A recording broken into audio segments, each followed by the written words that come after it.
启发小儿不懂打仗。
出这3头6臂的法相。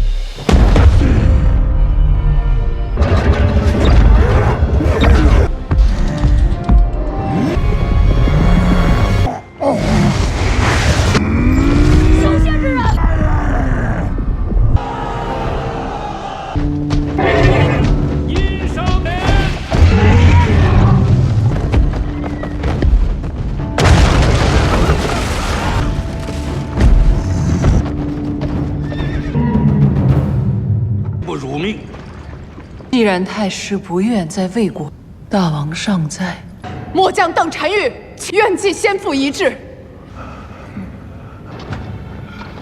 即日出城谢罪。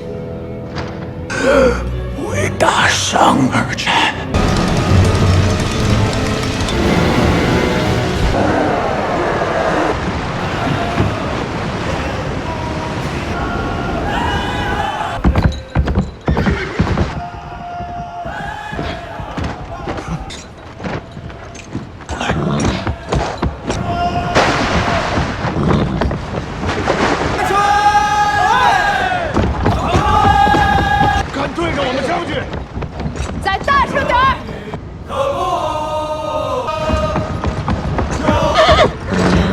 特别。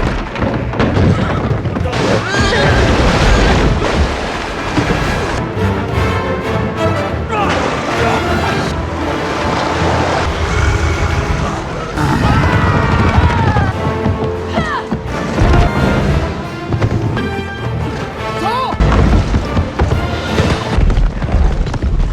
这跟上来了一个，要不要等等？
郑将军，你知道阴手都干了。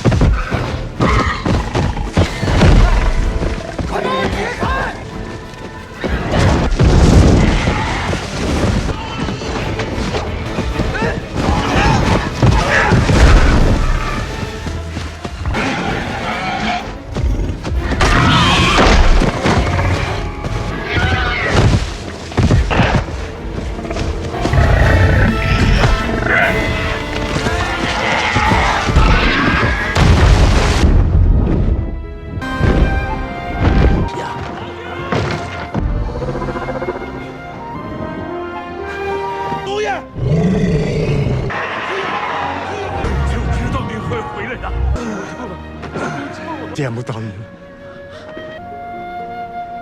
你们死善！我们留你的家，殿上。二家，连续害。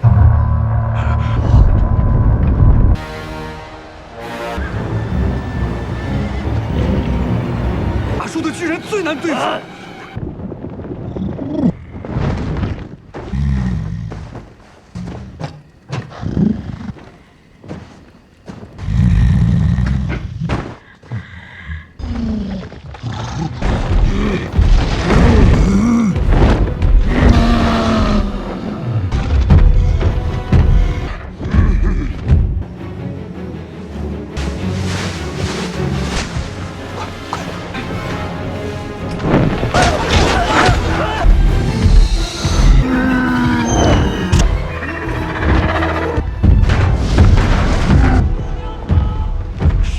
魔力前的剑，穆家不。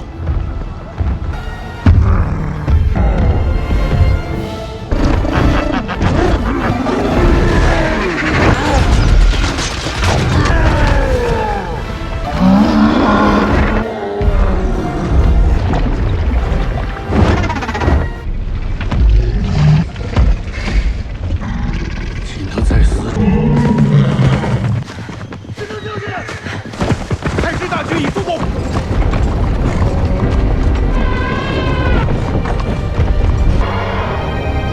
居然就要投降认罪，其谋反，必须太师，您不知道吗？终死。没想到，东西的，滚！拦住哥哥！二将军，我不欠你什么。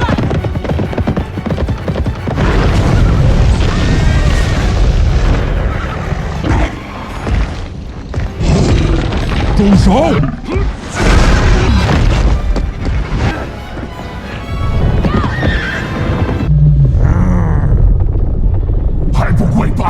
堂堂第31代孙，肆意孝心不是称王，你竟然卖命！哼！因受弑王，我效忠你和他。你这个老东西不是愚忠！若你再敢踏入西之一，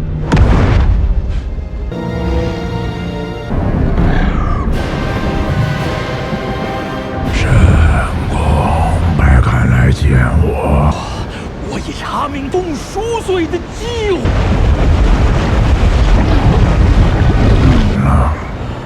这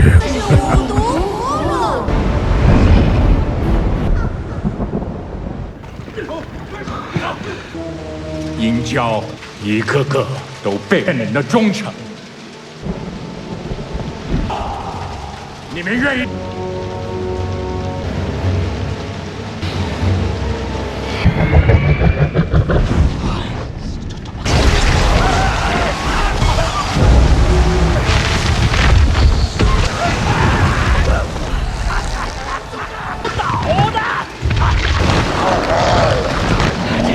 兵一件事情，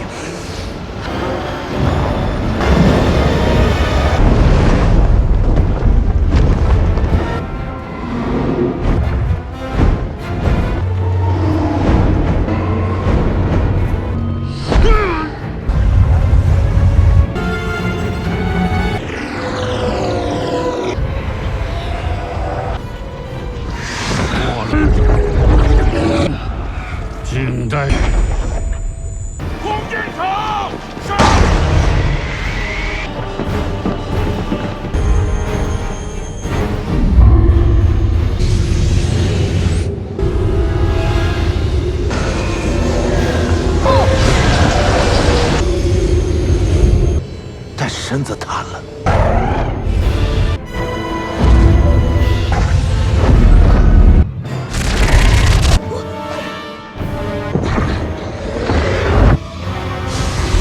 天地无量，铜镜灵童羔羊。增援城门，住！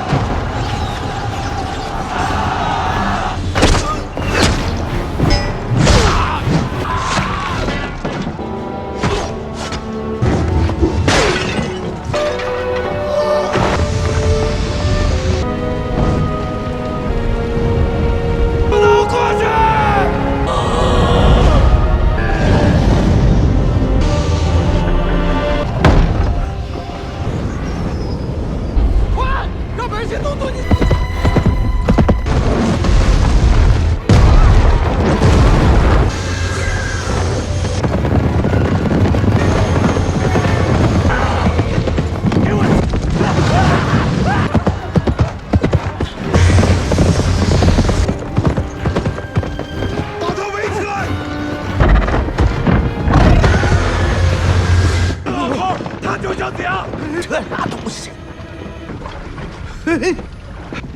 谁蹲着？这俩东西，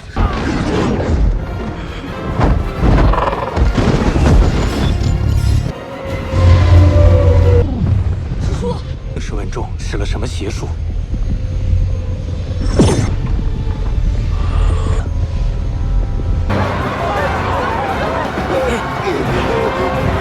小心啊！给我。 只要你能，没错，你果真是。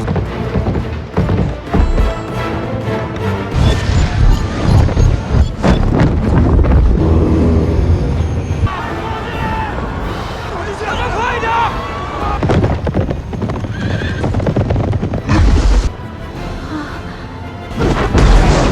交给你了。大娘。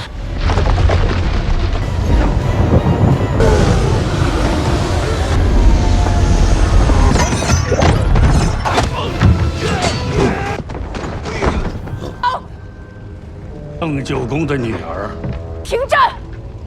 啊，你不停，只要杀光所有心，都会死，和你做交易。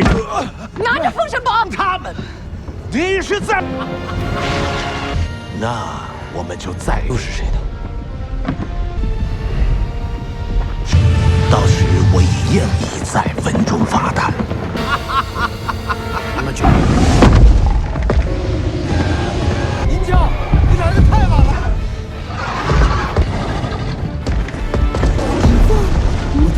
你不能这么没用！高老，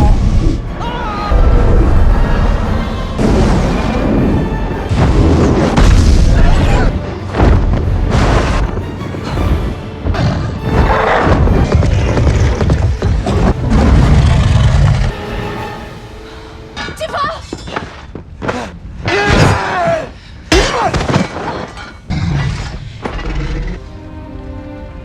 还不快去！来！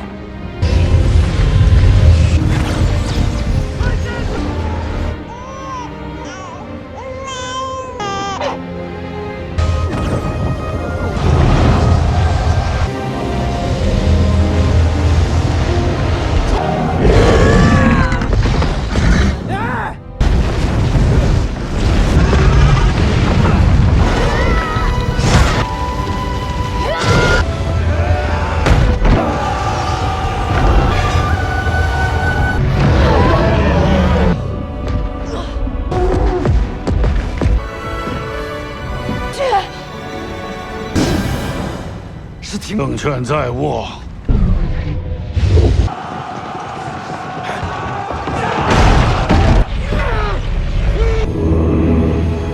快，给你罪！谁破了十绝之？金石快到！快！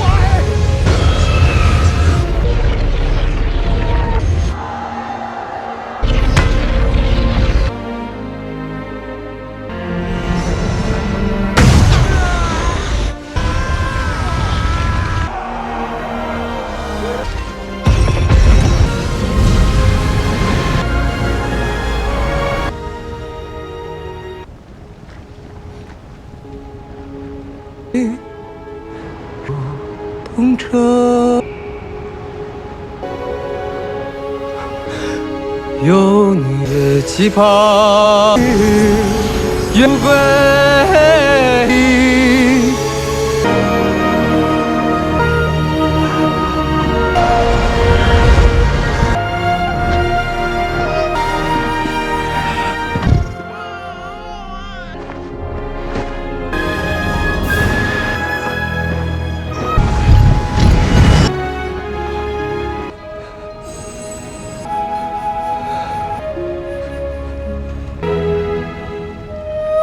乃是天道固然，天道一旦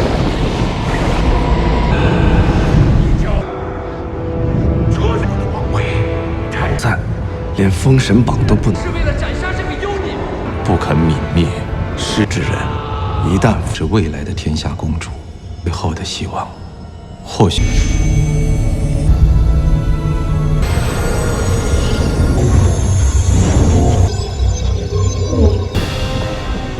停止发功！再这样下去，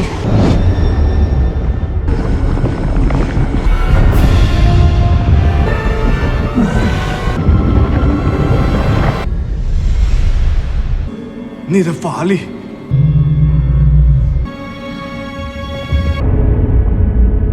In this epic continuation, the young warrior Ji-Fa returns to his homeland of Shiki to prepare for an inevitable war against the tyrannical King Zhou. As dark magic and divine forces collide, the fate of the mortal realm hangs in the balance. Alliances fracture and legendary gods intervene, pushing every character to their emotional and physical limits in a brutal fight for the soul of the world. Hey guys, today we are diving deep into the massive, sprawling epic that is Creation of the Gods 2. We are picking up right where the last heartbreaking chapter left off, following Ji-Fa as he tries to process the immense trauma of his past while leading a rebellion. I put a lot of work into these, so if you like what you see, a like and a subscribe is always appreciated. No worries if not. Grab your snacks and settle in, because the drama, the magic, and the sheer scale of the betrayal in this one are off the charts. We open on a landscape that feels 1,000,000 miles away from the gold and marble of Sagok. The wind howls across the golden wheat fields of Shiki, rustling the stalks with a sound like a quiet ocean. It is a peaceful sound, but it is entirely lost on Ji-Fa. Our boy is absolutely going through it. He is slumped over the neck of his exhausted snow-white steed. The rhythmic thud of the horse's hooves against the packed dirt path is the only thing keeping him tethered to reality. His armor is battered and stained with dried blood, and every time he shifts his weight, the cold metal creaks and groans. You can practically feel the sheer physical and emotional exhaustion radiating off him. He is not just a young man coming home. He is a soldier who just realized his entire life was a lie, carefully constructed by a narcissistic tyrant. Honestly, if my adopted dad turned out to be a megalomaniacal dictator who asked me to murder my real dad, I would probably need a lot more than a long horse ride to process it. But Ji-Fa does not have time for therapy. He only has time for war. As he finally crests the hill overlooking his childhood home, the deafening silence of his own guilt rings in his ears. He remembers the crack of the executioner's blade. He remembers the heavy, agonizing thud of Zhou's head hitting the stone floor. He remembers the metallic clang of his own sword when he fought his way out of the capital. These auditory flashbacks are haunting him relentlessly. When he rides through the wooden gates of Shiki, the villagers stop what they are doing. The crunch of gravel under his horse's hooves seems unnaturally loud in the quiet courtyard. He slides off the horse, and his boots hit the ground with a heavy thud, throwing up a small cloud of dry dust. He stumbles forward, and that is when he sees his father, Ji Chong. The old man looks so frail now, his robes hanging loosely off his shoulders, but his eyes are filled with an overwhelming warmth. When they embrace, it is not a triumphant hero returning. It is a broken boy collapsing into the only safe harbor he has left. The rustle of their coarse fabric and the muffled sobs of a hardened warrior make for an incredibly powerful opening. It really sets the tone for the entire movie. This is not going to be a fun, magical romp. This is going to be a deeply intimate story about grief and the terrifying burden of doing the right thing. Meanwhile, back in Jage, the vibe is significantly less wholesome. The air in the throne room is thick and suffocating, smelling of burning incense and stale blood. We get this lingering shot of the resurrection pool where Daji, the fox demon, just brought Yin Zhou back from the dead. The sound of thick, syrupy liquid dripping from the stone statues echoes through the massive, empty chamber. Yin Zhou steps out of the shadows, and let me tell you, resurrection does not look good on him. His skin has this sickly pale, almost translucent quality, and the dark veins crawling up his neck pulse with a sinister purple light. The physical sensation of his return must be agonizing. You can hear the grotesque, wet cracking of his bones as he stretches his neck. He touches his chest where the fatal wound was, and a low, rumbling chuckle escapes his lips. It is a sound that makes the hair on the back of your neck stand up. Daji glides up behind him, her silk robes sliding silently across the slick floor. She wraps her arms around him, and her voice is a soft, hypnotic whisper that cuts through the heavy silence. She is feeding his ego, stroking his megalomania, and manipulating his deep-seated insecurities. It is a toxic relationship masterclass. Seriously, guys, if your significant other encourages you to slaughter innocents and challenge the heavens, it might be time to update your dating app profile. Yin Zhou is completely unhinged now. Before his death, he was a calculating, ruthless leader who justified his atrocities as necessary for the empire. Now, he just wants to watch the world burn because the world dared to defy him. His motivation has shifted from control to pure spite. He orders his remaining generals to mobilize the entire imperial army. The auditory shift here is incredible. We go from the quiet whispers of the throne room to the deafening roar of the military encampment. The sharp metallic screech of swords being sharpened, the heavy rhythmic pounding of war drums, and the stomping of tens of thousands of leather boots shake the very foundation of the capital. Yin Zhou knows Jifa escaped to Siki, and he is going to turn that entire province into a graveyard just to prove a point. The sheer scale of his petty vindictiveness is honestly kind of impressive in a terrifying way. Back in the mystical realms, Jiang Ziya is dealing with his own massive headache. The immortal realm is in chaos because the natural order has been completely shattered by Yin Zhou's actions. Jiang Ziya is walking through the ethereal mists of the Kunlun Mountains, and the tactile details here are gorgeous. The air is freezing cold, biting at his cheeks, and the fog feels damp and heavy. He is holding the Investiture of the Gods scroll, which hums with a low, vibrating frequency. It feels like holding a live wire. He is deeply stressed. He knows that Siki cannot stand against the full might of the Shang Dynasty army without supernatural help. He needs to rally the immortal warriors. The whoosh of his white robes cutting through the wind sounds like a bird taking flight. He is a character carrying the weight of two worlds on his shoulders. He genuinely cares about the mortals, but he is constantly frustrated by the stubbornness of his fellow gods. His first priority is retrieving the soul of Yin Zhou.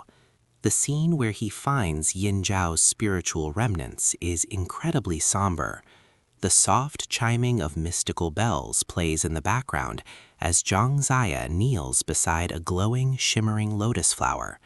The magic here is not explosive, it is quiet and delicate. He channels his energy into the lotus, and the crackle of pure white light fills the cavern. It is a painstakingly slow process. We watch as the petals unfold, revealing the new body being formed for the fallen prince. The sensation of a soul being pulled back from the void is described through the rushing sound of wind and the sudden blinding flash of divine energy. When Yin Zhou opens his eyes, he gasps violently. The sound is raw and desperate, like a drowning man breaking the surface of the water. He claws at his own throat, expecting to feel the gaping wound from his beheading, but feels only smooth skin. The psychological trauma he experiences in this moment is palpable. He remembers the cold steel of the blade. He remembers the betrayal of his own father. Waking up in a new body does not erase the mental scars. He is incredibly disoriented and angry. He wants revenge, but he also feels a deep, crushing sorrow. He was a prince who believed in the righteousness of his family, and now he is an undead weapon forged for rebellion. Talk about an identity crisis. I complain when I wake up with a stiff neck, but this guy woke up with a whole new body and a mandate from heaven. I think he wins the bad morning contest. As the days turn into weeks, the preparation for the siege of Sikhi begins. The movie slows down here to focus on the grueling physical labor and the emotional toll on the people. Ji-Fa is working alongside the common soldiers, hauling massive timber logs to reinforce the city walls. The scent of fresh-cut pine and sweaty, unwashed bodies fills the air. You can hear the rhythmic thumping of hammers hitting wooden pegs and the scrape of shovels digging trenches. Ji-Fa is using the physical labor to quiet his mind, but the memories keep bleeding through. Every time he swings a heavy iron sledgehammer, he imagines he is striking down the Imperial guards who killed his friends. The metallic clang of the hammer hitting iron spikes echoes in his head, mimicking the clash of swords. He is pushing himself to the absolute limit, his hands covered in thick, bleeding blisters. His father, Ji Chang, watches him from a distance. The old man knows his son is hurting, but he also knows that Ji-Fa must become the leader Sikhi needs. The relationship between Ji-Fa and Ji-Chang is the emotional anchor of this middle act. They have a quiet conversation by a small crackling campfire late one night. The orange light dances across their faces, highlighting the deep lines of worry on both men. The popping of the dry wood and the gentle rustle of the night breeze create an intimate atmosphere. Ji-Fa confesses his deep, overwhelming guilt. He feels responsible for the deaths of his adoptive brothers, the other hostages who died in Zhaoga. He feels like a fraud, trying to lead these innocent farmers against a professional army. Ji-Chang places a trembling, calloused hand on his son's shoulder. The tactile warmth of that simple gesture speaks volumes. He tells Ji-Fa that true leadership is not about being fearless or perfect. It is about carrying the weight of your mistakes and refusing to let them break you. It is a beautifully written scene that strips away all the fantasy elements and just focuses on a father trying to comfort his broken son. It reminds us why we care about these characters in the first place. But the quiet moments never last long in a movie like this. Shen Gongbao, the dark mirror to Jiang Ziya, is busy assembling his own roster of terrifying villains. He travels to the darkest corners of the realm, recruiting rogue immortals and demonic entities who hold grudges against the heavens. The contrast between Jiang Ziya's clean, glowing magic and Shen Gongbao's dark, chaotic energy is visually and auditorily striking. When Shen Gongbao uses his magic, the sound is like ripping fabric mixed with the low growl of a predator. He summons the 10 absolute arrays, a series of impossibly deadly magical traps designed to annihilate anyone who enters them. The creation of these arrays is a sensory nightmare. The ground splits open with a deafening crack, releasing plumes of toxic green smoke that smell like sulfur and rotting meat. Blood-red lightning streaks across the sky, hitting the earth with a percussive boom that vibrates right through your chest. Shen Gongbao is having the time of his life, laughing maniacally as the dark magic swirls around him. He is the ultimate theater kid of villains. He just loves the drama of it all. Honestly, if you are going to destroy a city, you might as well do it with some flair. The Imperial army finally arrives at the borders of Shishi, and the sheer scale of the threat is paralyzing. Millions of soldiers march in perfect, terrifying unison. The unified thud of their boots hitting the ground is like an earthquake. The sky grows dark as massive war chariots pulled by snarling armored beasts roll over the hills. The squealing of the wooden wheels and the clanking of iron armor create a cacophony of impending doom. Ji Fa stands on the reinforced walls of Shishi, looking out over the sea of enemy soldiers. The cold wind whips his red cape around him, the fabric snapping violently in the breeze. He grips the rough wooden barricades so tightly his knuckles turn white. He is terrified. He is looking at the people he used to call brothers, the men he trained with and bled with, now marching under the banner of a mad king. The psychological warfare begins before a single arrow is fired. Yin Shou sends his heralds to the front lines, and their booming, magically amplified voices echo across the valley. They demand that Ji Fa surrender himself and his father to face execution. They promise that if he complies, the city will be spared. It is a cruel, manipulative tactic designed to exploit Ji Fa's guilt. He knows Yin Shou is lying. He knows the king will slaughter everyone anyway, just for the crime of existing. But hearing the demands still twists the knife in his gut. The silence on the walls of Shishi is suffocating. Every soldier is looking at Ji Fa, waiting for his response. He takes a deep breath, filling his lungs with the cold, dusty air. He draws his sword, and the sharp, metallic swing of the blade leaving the scabbard breaks the silence. He raises the sword high and yells a defiant battle cry that tears at his vocal cords. The sound is raw and emotional, and it is immediately answered by the roaring cheers of the Shishi defenders. It is a classic hype moment, but it feels earned because we have spent so much time watching Ji Fa struggle with his self-doubt. The first wave of the assault is purely magical. Shen Gongbao unleashes the power of the 10 absolute arrays against the city's mystical shields. The collision of dark magic and the protective barriers erected by Jiang Ziya is spectacular. The sky explodes in a blinding kaleidoscope of colors. The sound of the magical impact is like a thunderclap right next to your ear, followed by a high-pitched ringing that simulates the character's disorientation. The ground violently shakes, throwing soldiers off their feet. The heat radiating from the magical explosions is intense, feeling like a blast furnace opening up. Shishi's shields are holding, but just barely. You can hear the crackling strain of the energy barriers as they are bombarded by waves of demonic fire and acidic rain. This is where our heavy hitters finally enter the fray. Yang Zhen and Neza, the legendary immortal warriors, arrive just in time. Their entrance is nothing short of breathtaking. Neza rockets down from the clouds on his flaming wind and fire wheels.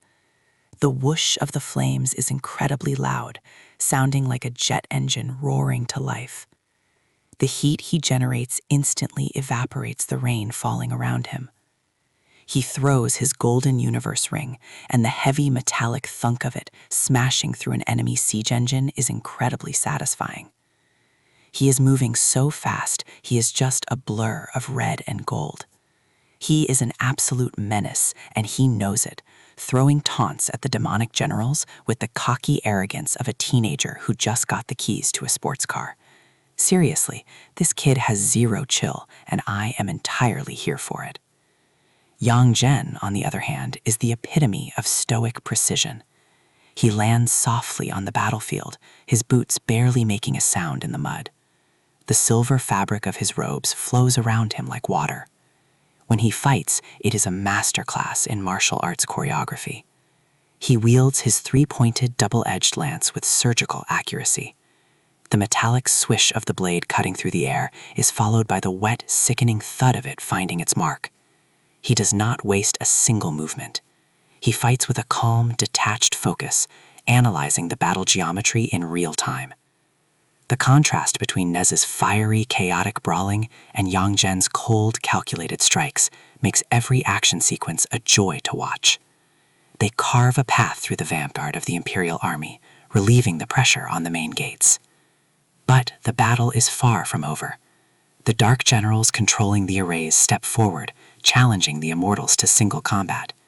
This sets up a series of intense magical duels that push everyone to their limits. Neza flies directly into the array of raging flames. The moment he crosses the threshold, the auditory landscape shifts. the roaring noise of the battlefield is replaced by the overwhelming, deafening crackle of a massive inferno.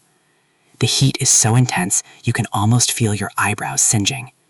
Neza is literally in his element, but even he is struggling against the concentrated demonic fire. He spins his fire-tipped spear, creating a vortex that clashes with the surrounding flames. The sound of the two fires competing is like a continuous explosion. He has to use every ounce of his concentration to navigate the fiery traps.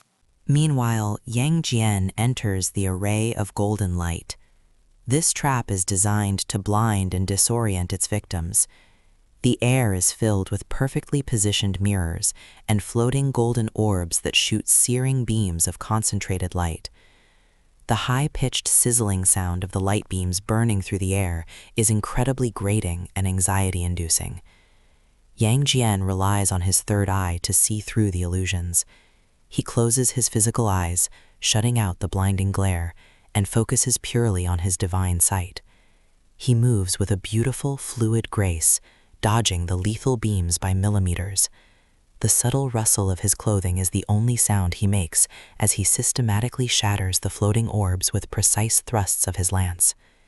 The crystalline tinkling of the broken orbs falling to the ground sounds like a deadly wind chime. While the Immortals are busy dealing with the magical heavyweights, Ji-Fa is fighting a grueling, brutal war in the mud outside the city walls. The Imperial infantry has breached the outer trenches, and the fighting devolves into a horrifying close-quarters meat grinder. The sounds of mortal combat are deeply unsettling. There is no glorious sweeping music here. There is only the harsh, wet sound of steel biting into flesh, the desperate gasping of dying men, and the squelching of boots in the blood-soaked mud. Ji-Fa is fighting like a man possessed, but he is quickly running out of stamina. His arms feel like lead, and his breaths come in ragged, agonizing heaves. He parries a heavy sword strike, and the shockwave travels up his arms, making his teeth rattle. He is covered in mud, sweat, and the blood of both friends and foes. The emotional climax of this massive battle occurs when Ji-Fa is confronted by Yin Zhao. Yes, the resurrected prince has finally arrived on the battlefield, but he is not the friend Ji-Fa remembers. Yin Zhao's new form is terrifying. He has been corrupted by the dark energies of the battlefield and the lingering trauma of his death. His eyes glow with a fierce, unnatural light, and the air around him hums with a dangerous, unstable magical frequency. When he sees Ji-Fa, his face twists into a mask of pure, absolute rage. He blames Ji-Fa for not saving him. He blames him for running away. The psychological pain in Yin Zhao's voice when he screams at his former best friend is heartbreaking. The raw, tearing sound of his vocal cords cracking under the weight of his grief cuts through the noise of the battle. Ji-Fa is completely paralyzed. He lowers his sword. He cannot fight his brother. The heavy metallic clang of his weapon hitting the ground is a sound of pure surrender. He stands there, tears mixing with the dirt on his face, opening his arms. He tells Yin Zhao that if his death will bring him peace, he will accept it. It is a devastating moment of vulnerability in the middle of a chaotic war zone. Yin Zhao charges forward, his magical weapon raised high. The whoosh of the descending blade is terrifyingly loud, but at the very last microsecond, he stops. The sharp edge of the weapon hovers an inch from Ji-Fa's neck. Yin Zhao's hands are shaking violently. The rhythmic clattering of his armor reveals his internal struggle. He looks into Ji-Fa's eyes and sees the same deep, crushing sorrow that he feels. The connection between them, forged through years of shared trauma and brotherhood, finally breaks through the dark magical corruption. Yin Zhao drops his weapon and collapses to his knees, letting out a gut-wrenching, agonizing sob. Ji-Fa falls to his knees beside him, wrapping his arms around the broken prince. It is an incredibly powerful scene that proves this movie is fundamentally about the characters and their relationships, not just the giant monster fights. Though, to be fair, the giant monster fights are still pretty awesome. I mean, who does not love a good emotional breakdown followed immediately by someone getting drop-kicked by a golden glowing martial artist?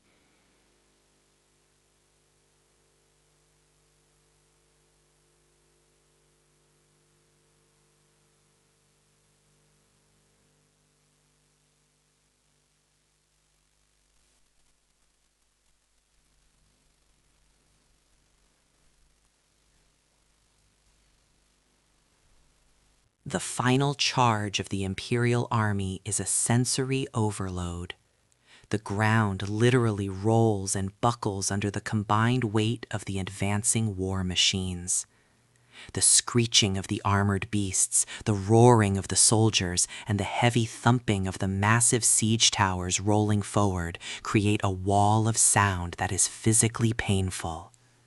The defenders of Shiqi brace themselves for the impact. They lock their shields together, creating a desperate metal wall. The harsh clanging sound of shields locking into place echoes down the line. Jifa and Yin Zhao stand at the very front, their weapons drawn, ready to meet the onslaught.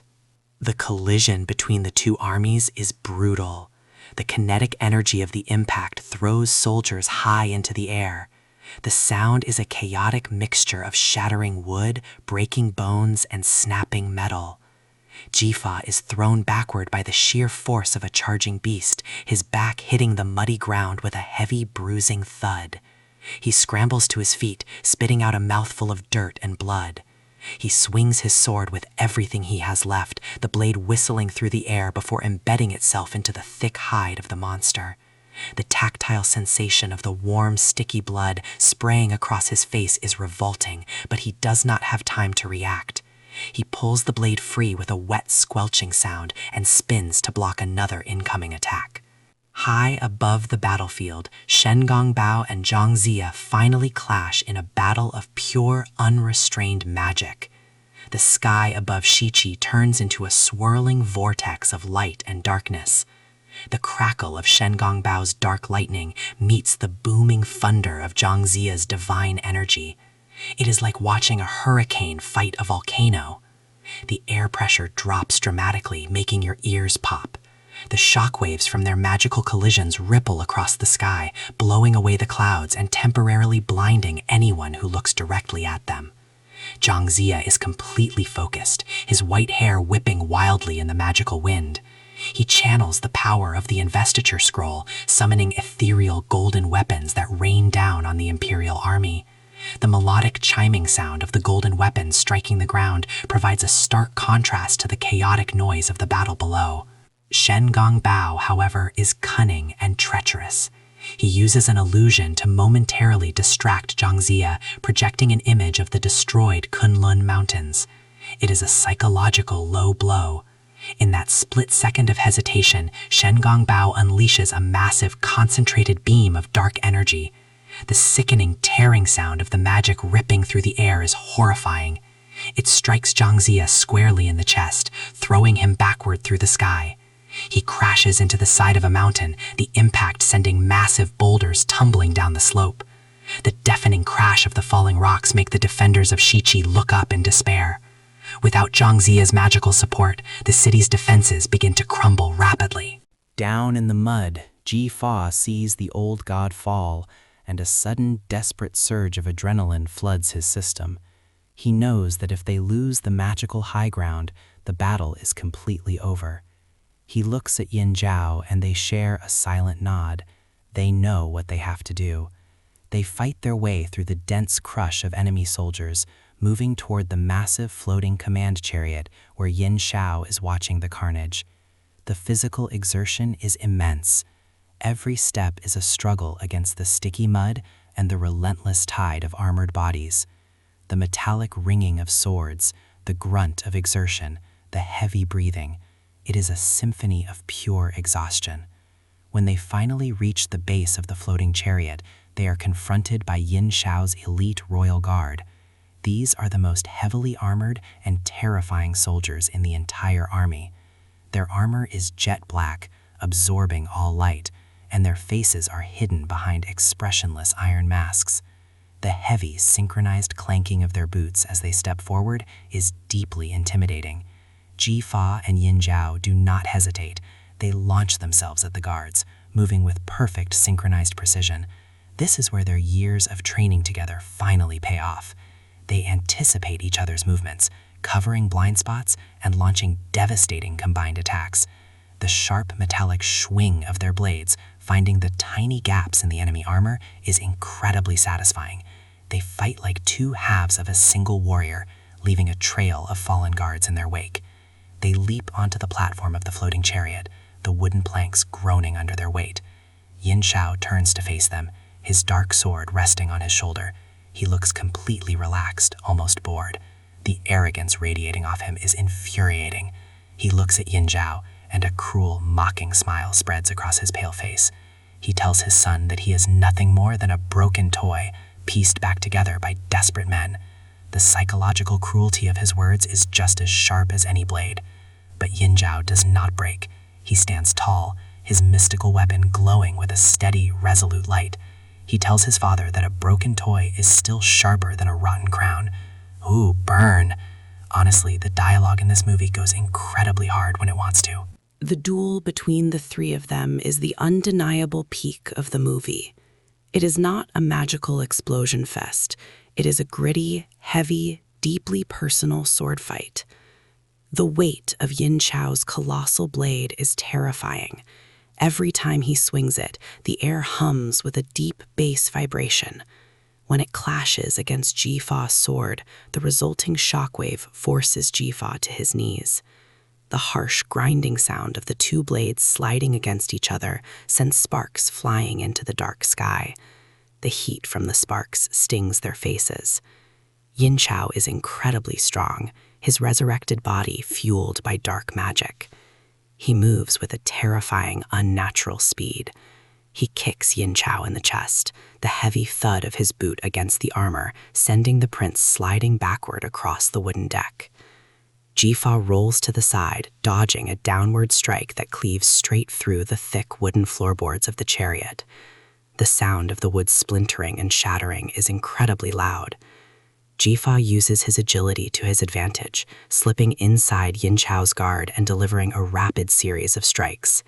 The metallic clatter of his sword bouncing off Yin Zhao's enchanted armor is frustrating, but he keeps pushing.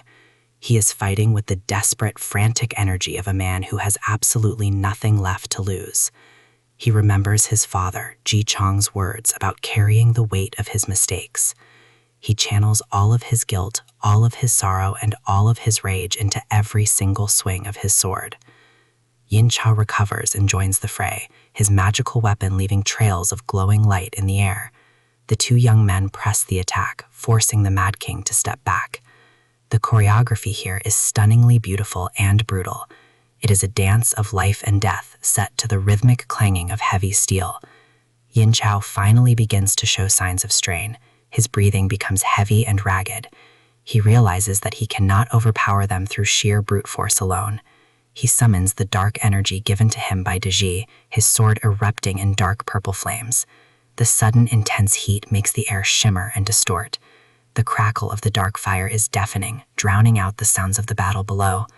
He unleashes a massive sweeping strike that sends both Jifa and Yin Zhao flying off the chariot.